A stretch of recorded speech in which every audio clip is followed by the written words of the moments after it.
उसने कोई रिफंड नहीं दिया, कोई जवाब नहीं दे रहा।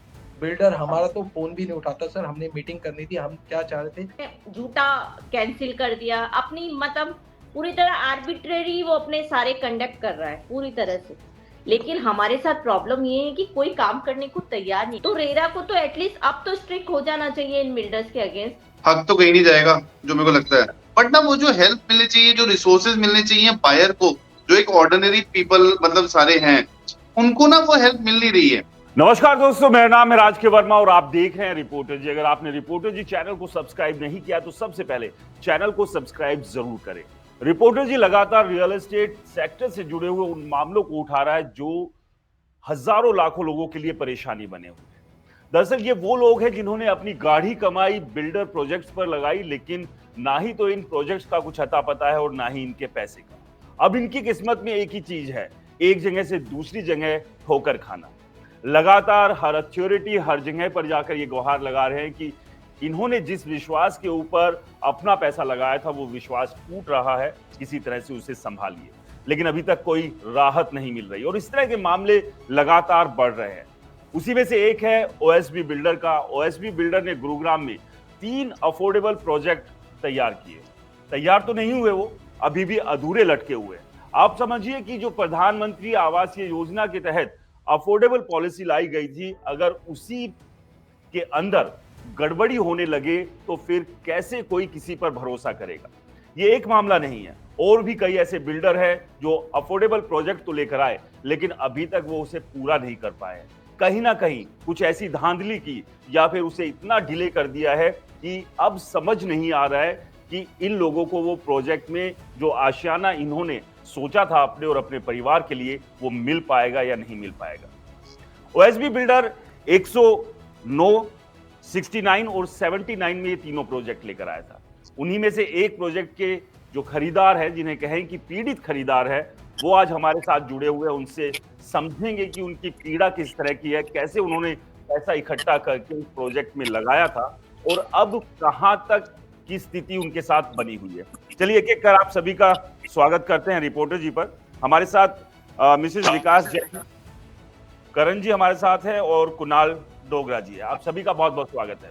करण, सबसे पहले मैं आपसे समझना चाहूंगा कि जो 3 प्रोजेक्ट जिसका हम जिक्र कर रहे हैं उसमें से कौन से प्रोजेक्ट में आपने अफोर्डेबल के तहत अप्लाई किया था और उस प्रोजेक्ट की स्थिति क्या है? सर नमस्कार। धन्यवाद पहले तो रिपोर्टर जी को हमारा विषय उठाने के लिए। हमेशा से आप उठाते आ रहे हैं। हमारा प्रोजेक्ट सर 69 में है। इसका नाम गोल्फ कोर्स हाइट है और ये प्रोजेक्ट जो हुआ था 2018 में हुआ था और 2019 में इसका अलॉटमेंट वगैरह और इसका कंस्ट्रक्शन शुरू हुआ था। उसके बाद से इसके अंदर जो टोटल कंस्ट्रक्शन अभी तक हुआ 5 से 7% हुआ है और ऐसे हम लटके हुए हैं। डीटीपी, एसटीपी, कभी कहीं, कभी डीसी ऑफिस, आजकल हम रेरा ऑफिस के धक्के खा रहे हैं। तो पता बदलता जा रहा है लेकिन हमें हमारा मकान नहीं मिल पा रहा। तो ये कंटिन्यूअसली चल रहा है। बिल्डर हमें लारे लप्पे जो बोलते हैं जिसको, फॉल्स प्रोमिसेस कर रहा है और बस यही चल रहा है सर। अभी तो हमारा बहुत खराब स्थिति है इसकी वजह से, क्योंकि हमें ऑफिस भी सफर करना पड़ता है यहाँ रेरा की जाने के लिए, मीटिंग्स में जाने के लिए। एक रेरा ने सुओ मोटो मीटिंग स्टार्ट की थी। वी वर वेरी हैप्पी कि चलो कुछ हो रहा है, they will take some action. But वहीं पे चीजें वहीं पे है। आज हमारी मीटिंग थी, वहां पे बिल्डर को बुला रखा था। बिल्डर को लास्ट टाइम जब बुलाया गया था तो उसने कुछ प्रॉमिस किए थे कि ही विल स्टार्ट वर्किंग। जो उसके पास में नवंबर में उसका लाइसेंस रिन्यू हो जाएगा और वो स्टार्ट कर देगा काम। बट आज बिल्डर ने बिल्कुल एंड टाइम पे धोखा दे दिया। ना हमारे पास में कुछ इन्फॉर्मेशन थी, लोग दिल्ली से आए हुए थे, कोई कहीं से आया हुआ था, बट हमारे पास में कोई इन्फॉर्मेशन रेरा ने भी जरूरी नहीं समझा, बिल्डर ने भी जरूरी नहीं समझा। और हम लोग वहां पे धक्के खा के और खड़े होके 3-4 घंटे और एक सांत्वना भरा उनसे लेकर आगे कि हाँ हम देखेंगे अगली बारी कि बिल्डर आए। बट आप जानते हैं स्थिति कैसी है, कैसे कर रहे हैं वो बिल्डर हमारे साथ। विकास जैन जी, आपसे मैं समझना चाहूंगा, क्योंकि वैसे तो हर किसी के लिए ही एक घर का सपना सबसे अहम होता है, लेकिन महिलाओं की बात करें तो महिलाओं के दिल के बहुत ज्यादा नजदीक होता है उनके लिए अपना घर।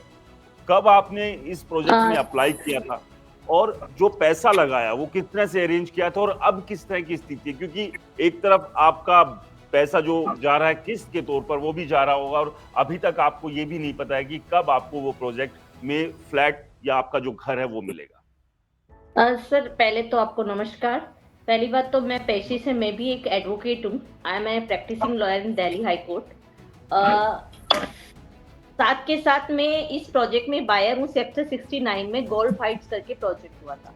जब ये प्रोजेक्ट लॉन्च हुआ था तो ये कहा था कि with in 36 months after lottery it will be completed, और 2022 दिसंबर तक इनको ये प्रोजेक्ट कंप्लीट करना था। और 6 मंथ्स का अगर ग्रेस पीरियड हम मान लें तो इन्होंने ये 6 मंथ्स करके भी मान लो तो मैक्सिमम टू मैक्सिमम दिसंबर 2023 तक ये प्रोजेक्ट जो है कंप्लीट होके पोजीशन इनको देना था। नाउ अगर आप साइट पे जाके देखेंगे तो वहां पे पिछले 3 साल से 2-2.5 साल से सिर्फ 2 टावर विदाउट एनी कंस्ट्रक्शन, सिर्फ ऐसे ढांचा बन के खड़ा हुआ। 2.5 साल से वहां पे कुछ भी काम नहीं हो रहा, और it is minimum hardly 10% construction which has been done by the builder.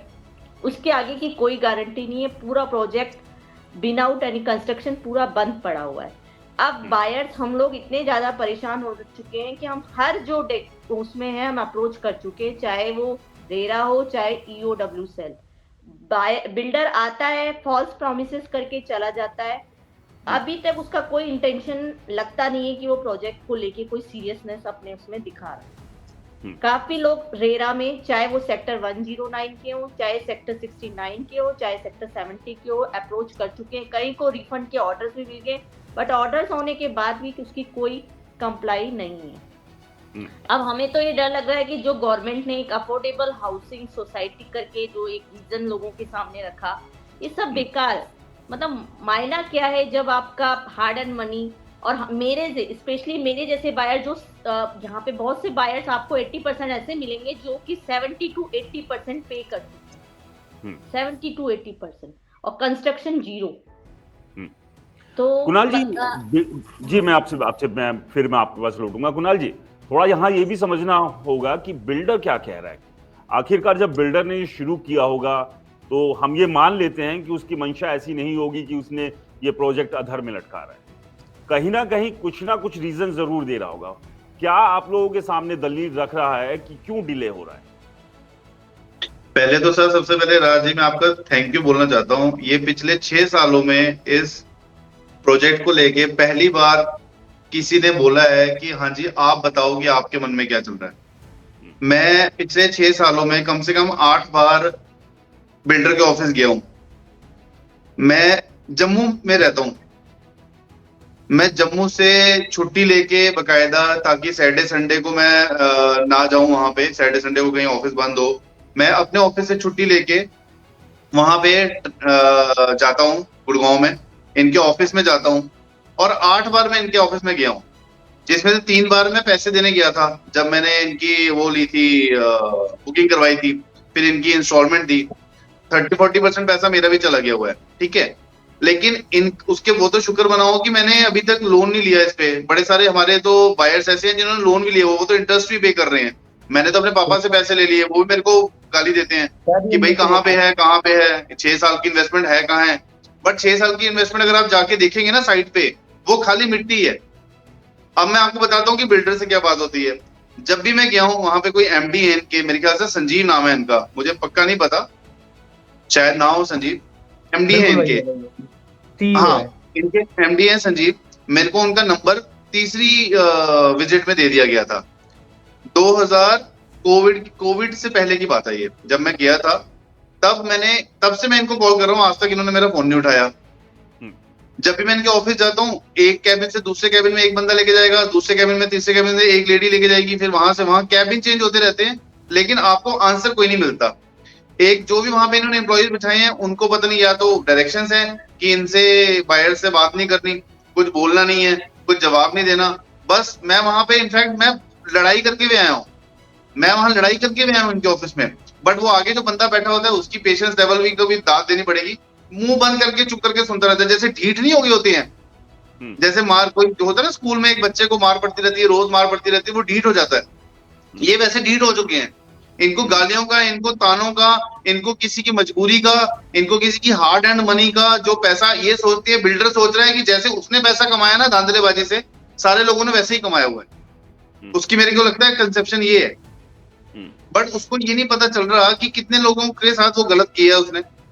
हमारे ये हम यहाँ पे 4 बंदे बोल रहे हैं, अब पीछे 400 बायर्स हैं, कोई दिल्ली के हैं, कोई नियर बाय एनसीआर के हैं, और किसी का कुछ पता नहीं है अभी तक। जब भी जाओ सॉरी, जब भी जाओ, हाँ जी, एक तो इनका वो था रीजन था कि हाई टेंशन वायर जा रही है। आप यकीन मारो, मेरे जैसा बायर जो जम्मू में रह के, मैं वहां के पीडीडी ऑफिस के बंदे को भी, आपको पता है, मैं पीडीडी ऑफिस के बंदे को भी जाके पूछ कर आया, वो मेरे को बोल रहा है हाई टेंशन वायर खाली लगी हुई है, हाई टेंशन नहीं जाती वहां से। ये मेरे को पता चल गया जो जम्मू से 600 किलोमीटर दूर रहता है, बायर जो वहां पे 6 किलोमीटर दूर रहता है, उसको नहीं पता चला कि वो हाई टेंशन वायर है ही नहीं है। जब भी उससे पूछो कि हाँ क्या स्टेटस है, भाई कोरोना में 6 महीने का ग्रेस पीरियड, 6 महीने के ग्रेस पीरियड के हिसाब से आज 2024 की दिसंबर आ गई है सर। अभी मैम बोल रहे थे 2023 की दिसंबर में देना था इन्होंने, ये तो मेरे को लग रहा है जिस हिसाब से काम चल रहा है 2034 की दिसंबर में भी नहीं दे सकते। बट क्वेश्चन मार्क यहाँ पे ये है कि अफोर्डेबल हाउसिंग कॉलोनी किसी के घर की स्कीम नहीं है, ये गवर्नमेंट की स्कीम है, जिसके थ्रू हमें ये प्रोजेक्ट हमने अप्लाई किए हैं और हमें अलॉटमेंट हुई है, हमने पैसे दिए हैं। ऐसे नहीं है कि लॉटरी में निकल गया, फ्री में फ्लैट मिल गया, हमें हमने पैसे दिए सर। अगर मैं ये नहीं, यहाँ नहीं देता पैसे, आप लोगों की तकलीफ जायज है। और तो सबसे बड़ी बात आपने जो कही कि ये जो पॉलिसी है वो गवर्नमेंट लेकर आई थी, और इस पॉलिसी का मकसद ये था कि जो गरीब मध्यम वर्गीय परिवार है, जिनके पास छत नहीं है अपनी, उन्हें छत दी जा सके। लेकिन ये तो बड़ा अजीब सा हो गया, छत का पता नहीं है, और जो पैसा लगाया था वो भी एक तरह से लुट गया। इस तरह की स्थिति बनी हुई है। करण, आपसे सर यही बात है ना कि मध्यम वर्गीय हम सारे मध्यम वर्गीय है ना।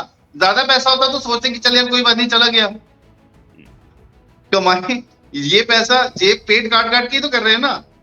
देखिए कुणाल साहब, पैसा अमीर का हो गरीब का हो, मेहनत से कमाए हुए एक एक पैसे की कीमत है। बिल्कुल, ये बिल्डर सोचता है कि इसके हिसाब से हमारी सरकार को भी समझना होगा कि सिर्फ नियम भर बना देने से काम नहीं चलेगा, क्योंकि उन नियम से सही मायने में ग्राउंड पर कुछ हो नहीं रहा है। ढंग से डंडा चलाना पड़ेगा, तब जाकर स्थिति सुधरेगी। करण, आप ये बताइए, अभी तो हाल में मीटिंग होनी थी जो नहीं हुई, इससे पहले भी कई मीटिंगें हुई है, और जहां तक मुझे याद है शायद किसी एक मीटिंग में बिल्डर भी आया था। तब क्या कुछ दलील, भरोसा, क्योंकि भरोसा तो छोड़िए, झूठा भरोसा, झूठा दिलासा क्या देकर गया था? सर बिल्डर आया था, मैं आपको वही सुनाना ही जा रहा था, उसकी बात ही सुनाना चाहता। बिल्डर आया था, हम लोग खड़े हुए थे, हालांकि हम तो बाहर है, हम लोग बैठे होने चाहिए थे। क्रिमिनल एक्टिविटी तो उसने करी है, हमने तो नहीं करी। रेरा ऑफिस पे हम कोई सवाल जवाब नहीं उठाना चाहते, नहीं तो हमारे ऊपर कार्रवाई कर सकते हैं। हम गरीब लोग हैं, हमारे ऊपर तो हर कोई डंडा चला सकता है। नहीं, सवाल क्यों नहीं उठा सकते? सवाल बिल्कुल उठा सकते हैं सर, हमें हक है सवाल बताता हूँ। वहाँ पे मैं बताता हूँ सर आपको, मैं वही सुनाने जा रहा हूँ कैसे हम लोगों का वो मजाक बनाते हैं। वहाँ पे बैठ के, एक चेयर पे बैठ के, एक रिप्रेजेंटेटिव बैठे हुए हैं IAS। वैसे तो यही होता है कि आप लोगों की सेवा के लिए बैठे हैं, बट वो सेवा के लिए नहीं बैठे। मैं आपको किस्सा बताना चाहता हूँ, उसी पे क्या हुआ था। लास्ट बार की बात है, लास्ट जो मीटिंग थी हम उसमें गए, तो उन्होंने हमें एक, वहाँ पे जो उनके अधिकारी के PA थे, उन साहब ने हमें बोला कि हम आपको लेके दे दें, ये जमीन आपके नाम करवा दें, आप बना लेंगे खुद। तो मेरा उस पे कुछ लोग डर गए, बोले कि नहीं हम नहीं बना पाएंगे। मेरा उस पे जवाब था, हम बना लेंगे, आप लेके तो दीजिए जमीन। तो जो लूज टॉक करते हैं ना सर, ये गरीब आदमी का मजाक बनाने वाली बात है। हम आपको जमीन लेके दे दें, ये बात करने का तरीका नहीं है। आप चेयर पे बैठे हो, रिस्पेक्टिव चेयर पे बैठे हो, आपको कार्रवाई करनी चाहिए। उसके बिल्डर के खिलाफ नोटिस निकालिए, बिल्डर के खिलाफ कार्रवाई कीजिए। बिल्डर क्या कर रहा है? अगर एक 420 आपकी कोई पैसे छीन के भाग जाता है, चैन छीन के भाग जाता है, तो क्या होता है? क्रिमिनल केस होता है। उसके ऊपर 420 धारा लगती है, 840 लगती है, जिस हिसाब से उसका क्राइम होता है। लेकिन इसके ऊपर कोई कार्रवाई नहीं। बिल्डर को मैंने कहा कि आपको जेल हो सकती है, आप इसके कारण ना, जो आप हमारे साथ कर रहे हैं। कोई, इतने लोग ज्यादा परेशान है सर। मैं खुद, अभी जो बात कर रहे थे कुणाल जी, मैंने खुद लोन ले रखा है सर। मैं किराया भी भर रहा हूँ, मैं लोन भी दे रहा हूँ, बच्चों की फीस भी है, रहते भी हैं। आप सबको पता है कि गुड़गांव एक मेट्रो सिटी में रहना एक सिंगल अर्निंग बंदे के लिए कितना मुश्किल है। आप खुद मध्य वर्गीय परिवार से आते हैं, तो ये तो हमारे लिए कहीं पॉसिबल ही नहीं है। वहां पे जाके बिल्डर का कुछ नहीं था। बिल्डर को मैंने बोला कि आपको इस पे जेल हो सकती है, तो बिल्डर ने कहा कोई बात नहीं, हम 2-4 दिन रह के आ जाएंगे, हमें फर्क नहीं पड़ता, हम अगले दिन ही वापसी आ सकते हैं, हमारी इतनी कुव्वत है। तो आप सोच सकते हैं कि बिल्डर की क्या सोच है, बिल्डर की क्या अप्रोच है। आज भी हम जो मीटिंग में गए थे, तो हमें बताया गया कि आपको हम क्या करते हैं, अगली बारी हम ना आपको रिफंड का नोटिस इशू करवा देते हैं। तो वहां पे एक अधिकारी थे, अब मैं उनका नाम नहीं लूंगा, वो मुस्कुरा के बोले नोटिस इशू करवा सकते हैं हम, रिफंड नहीं दिलवा सकते। क्यों नहीं दिलवा सकते? मैं उसका कारण बता देता हूँ आपको। हमारे यहाँ पे 1, 2, 4, 5, 10 बायर है, जिनको, जो अपनी उम्मीद हार चुके हैं, उनको रेरा ऑफिस से रिफंड का इशू भी हो चुका है, लेकिन उनको हो गया 6 महीने से ऊपर, और उसका समय होता है, अवधि होती है 90 दिन में आपको रिफंड देना होता है, और 6 महीने से ऊपर हो चुके हैं, 180 दिन से ऊपर, उसने कोई रिफंड नहीं दिया, कोई जवाब नहीं दे रहा। बिल्डर हमारा तो फोन भी नहीं उठाता सर। हमने मीटिंग करनी थी, हम क्या चाह रहे थे कि चलो हम एक पेज पे आके दोबारा से नई शुरुआत करते हैं। हमारी 3 महीने पहले मीटिंग हुई थी, तो हमने कहा चलो कांटेक्ट करते हैं कि कहाँ पहुंचे, कहाँ पे आप पहुंचे, क्योंकि एक नियत का आपकी पता चल जाता है। अगर आप काम करना चाहते हैं तो आपकी नियत पता चल जाएगा। आप बताएंगे देखिए मैंने ये किया, लेकिन मेरा काम यहाँ अटक गया, तो हम भी समझेंगे, हम भी इंसान है, हमें भी पता है कि हम कोई काम करने जाते हैं, पूरा नहीं हो पाता, आप जो डेडलाइन लेके चलते हो पूरा नहीं हो पाता, कोई बड़ी बात नहीं है ये, लेकिन वो हमसे बात ही नहीं करना चाहता, हमको इन्फॉर्म ही नहीं करना चाहता। लास्ट टाइम पे आज हमें बताएगा कि कैंसिल हो गया। हमें बिल्डर का लास्ट हमें मैसेज आया किसी बंदे को, हमारे जो रिप्रेजेंटेटिव है उनको रात को 10-11 बजे मैसेज आया कि आपकी मीटिंग कैंसिल हो गई है। हम 3 महीने से सर इंतजार कर रहे हैं, 3 महीने का ऑलरेडी टाइम ले चुका है, मीटिंग कैसे कैंसिल हो गई है? बोल रहा है कि रेरा ऑफिस ने कैंसिल कर दिया। हम रेरा ऑफिस में गए जानने के लिए, रेरा ऑफिस में अगर कैंसिल होती तो सबकी मीटिंग, जितने भी बायर थे सबकी होगी होती, लेकिन ऐसा तो कोई नोटिफिकेशन नहीं था।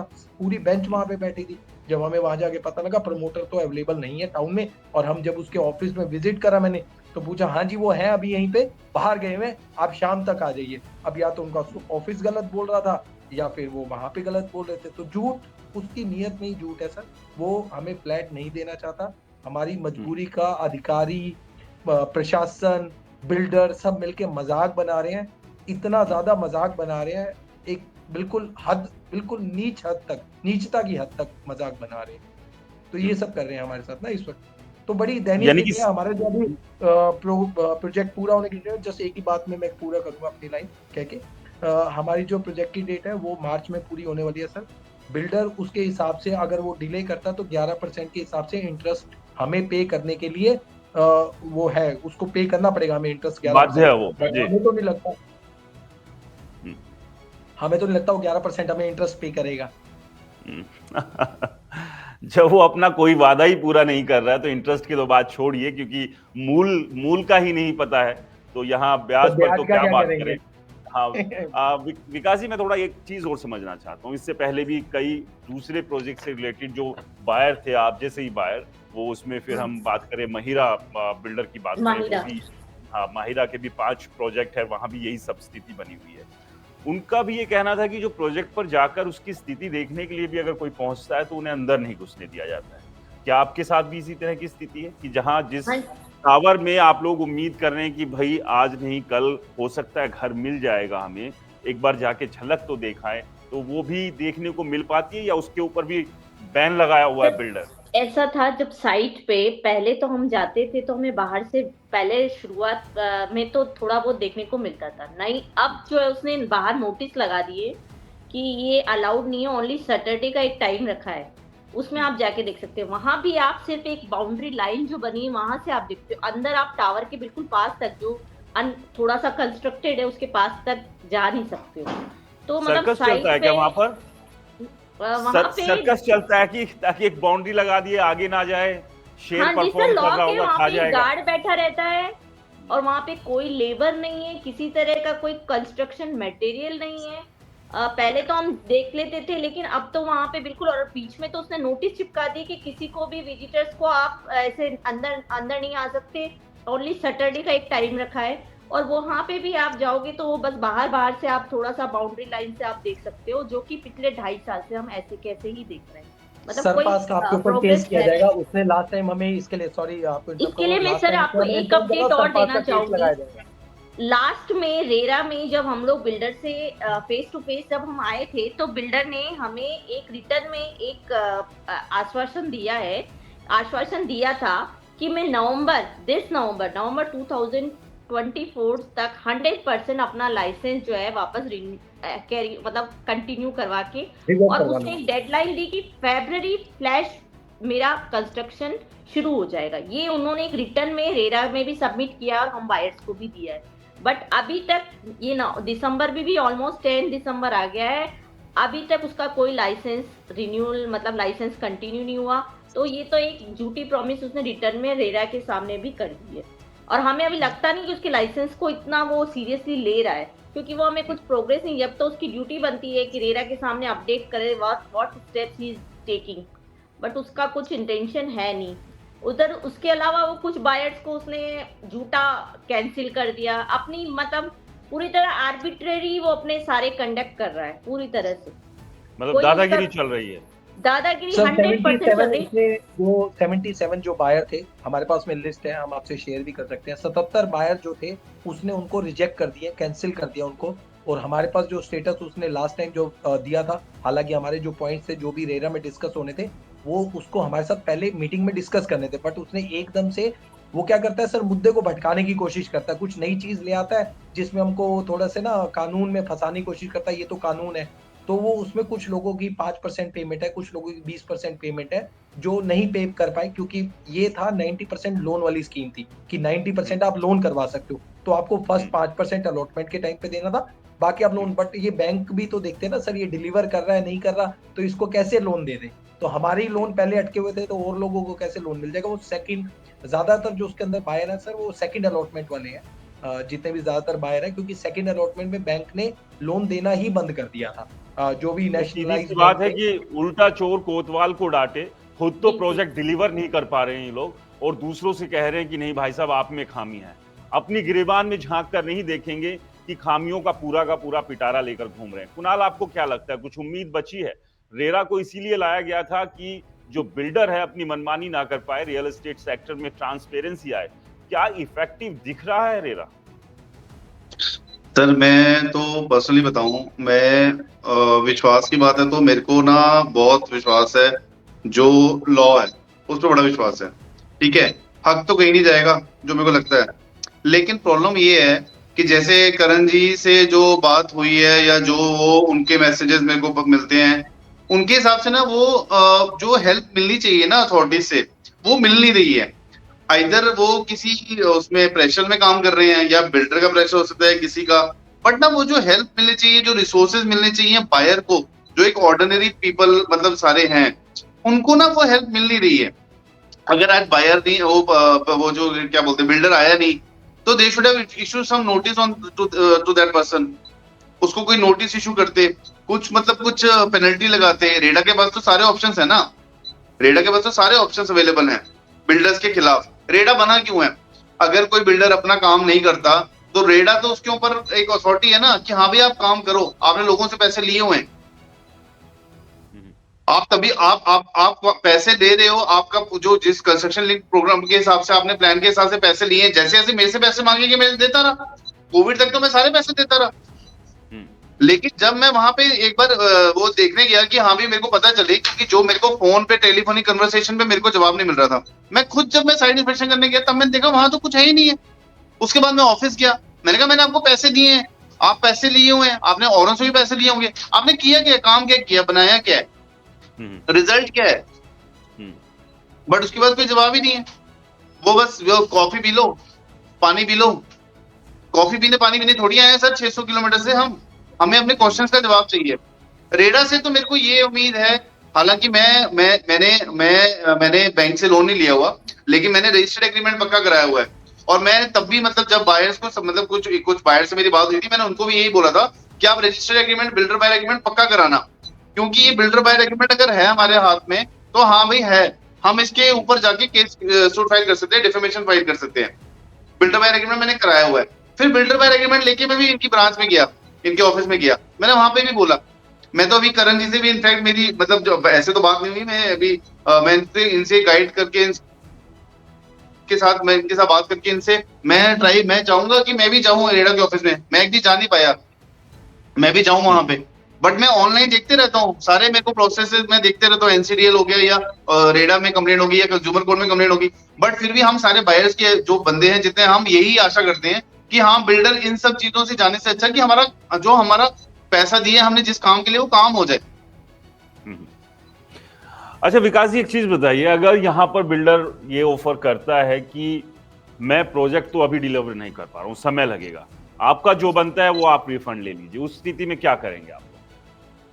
सर देखिए, रिफंड तो हमारा जो 36 मंथ्स के बाद जो रेरा कहता है और जो बायर एग्रीमेंट कहता है उसके हिसाब से उसको पूरा देना पड़ेगा इंटरेस्ट के साइड, वो उसमें लिखा रहता है। दूसरी बात, मेरे को ये लगता है कि अभी भी हालात जो है बेहतर हो सकते हैं, क्योंकि बिल्डर अगर ये बिल्डर अपनी इनएबिलिटी दिखाता है कि भाई मैं नहीं बना सकता, तो रेरा और जो ऊपर अथॉरिटी है डीटीसीपी और जो भी, वो दूसरे बिल्डर को इसमें एंगेज कर सकती, ताकि बायर्स को ये जो फ्लैट है कोई और बना के दे दे। लेकिन हमारे साथ प्रॉब्लम ये है कि कोई काम करने को तैयार नहीं। इतना टाइम रेरा जो है, रियल एस्टेट रेट, ये जो एक पर्टिकुलर इन लोगों को सुपरवाइज करने के लिए ही बना जाता है कि बिल्डर का क्या डिफॉल्ट है, बिल्डर किस तरह का कंडक्ट कर रखा है, कैसा है, ये उनके लिए बनाए। तो रेरा ही जब इतना, चाहे माहिरा का एग्जाम्पल ले लो, चाहे ओएसबी का एग्जाम, ये दोनों बिल्डर ने, आप रेरा में इनके पास रोज के केस होंगे, इन्हीं दोनों बिल्डर्स के आपको मिलेंगे। रेरा गुड़गांव की बात कर रही हूँ, तो रेरा को तो एटलीस्ट अब तो स्ट्रिक्ट हो जाना चाहिए इन बिल्डर्स के अगेंस्ट। एक रिपोर्ट बनानी चाहिए, कंटिन्यू करवाना चाहिए। प्रोजेक्ट कभी भी बन सकता है अगर हम बायर्स और अथॉरिटी एक दूसरे के साथ मिलकर बिल्डर को घेर ले। बिल्डर नहीं बनाएगा, कोई और भी बना सकता है। बिल्डर से आप ले लीजिए उसका जो भी है, जब अकाउंट्स फ्रीज हो सकते हैं तो एवरीथिंग कैन बी पॉसिबल। चलिए उम्मीद यही करते हैं, अगर बनाने का है तो एटलीस्ट वो कम आए अपने स्ट्रक्चर के साथ। रेरा को भी थोड़ा सीरियस होना पड़ेगा, और जो ऊपर अथॉरिटी, चाहे डीटीसीपी, सीटीपी है, ये सब लोग जिन्होंने इनका लाइसेंस जब्त किया है, वो सब इस चीज को नए विजन से शुरू कर सकते हैं। रही बात रिफंड की, इंटरेस्ट मेरे को नहीं लगता कि वो इंटरेस्ट दे, क्योंकि हमारा तो 80% आप चाहे बैंक से किसी ने लोन लिया है, चाहे अपनी हार्ड एंड मनी लगी है, हमारा इंटरेस्ट अगर हमें उस कैलकुलेशन के हिसाब से मिल जाएगा तो हम रिफंड के लिए भी अच्छा है। बट क्या उसके लिए रिफंड देना पॉसिबल हो पाएगा? इस स्टेज पे आकर हम प्रिंसिपल अमाउंट से तो सेटिस्फाई नहीं हो सकते। चलिए आप लोगों का बहुत बहुत शुक्रिया अपनी बातें रखने के लिए। एक लाइन ऐड करना चाहूंगा, आप खत्म कर जी प्लीज बताइए। सिर्फ एक चीज कहना चाहूंगा मैं, कपड़े और रोटियां मिली, कपड़े रोटियां मिली, मगर अभी भी आशियाने के मसला अभी भी आशियाने का है। बिल्कुल जाहिर सी बात है, वो फिल्म आई थी कपड़ा रोटी और मकान, और देखिए कोई भी इंसान हो सबसे पहले जो है इसी की व्यवस्था करता है कि किसी तरह से उसे कपड़ा मिले, रोटी मिले और एक मकान मिल जाए उसे और उसके परिवार को सर छिपाने के लिए। और इसी उम्मीद में इन तमाम लोगों ने, क्योंकि ये पॉलिसी गवर्नमेंट लेकर आई थी, तो ऐसे में भरोसा 10 गुना ज्यादा बढ़ जाता है आम बिल्डर के प्रोजेक्ट के मुकाबले अफोर्डेबल में।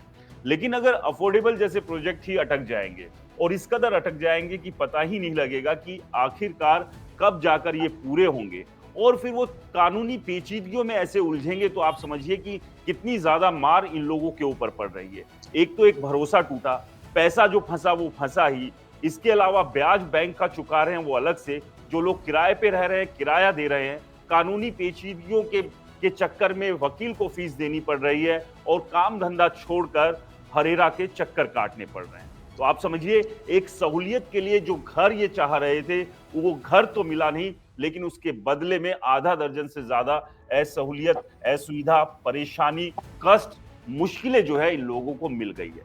हम गुजारिश करेंगे हरेरा से और साथ में नायब सिंह सैनी सरकार से कि इस तरह के मामलों में वो खुद से दखल दे और कैसे क्या इन्हें घर मिल सकता है उसका एक रास्ता निकाले, क्योंकि इन बिल्डरों के भरोसे, इन लोगों के झूठे वादों के चलते तो मामला इसी तरह से फंसा रहेगा। चलिए उम्मीद करते हैं आप लोगों को जल्द समाधान मिलेगा, और रिपोर्टर जी आप लोगों की इस लड़ाई में हर वक्त हर समय खड़ा हुआ है। बहुत बहुत शुक्रिया।